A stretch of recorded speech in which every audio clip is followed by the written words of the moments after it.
77મું નામ ક્ષિતિ મંડલ મંડન.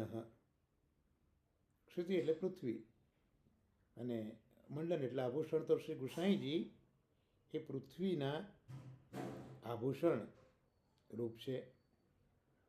પૃથ્વીની શોભા શ્રી ગુસાઈજીથી છે.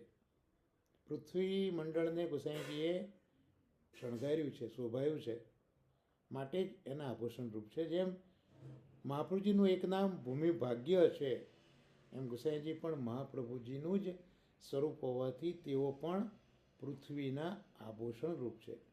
6 વખત ગુજરાતનો પ્રવાસ કરી ગુજરાતની ભૂમિને પાવન કરી, સનાથ કરી છે. ભાગવતજીના મહાત્મ્યમાં જોઈએ કે ભક્તિદેવી ગુજરાતમાં પધારીને વૃદ્ધ થયા ગુસાઈજીએ પોતાના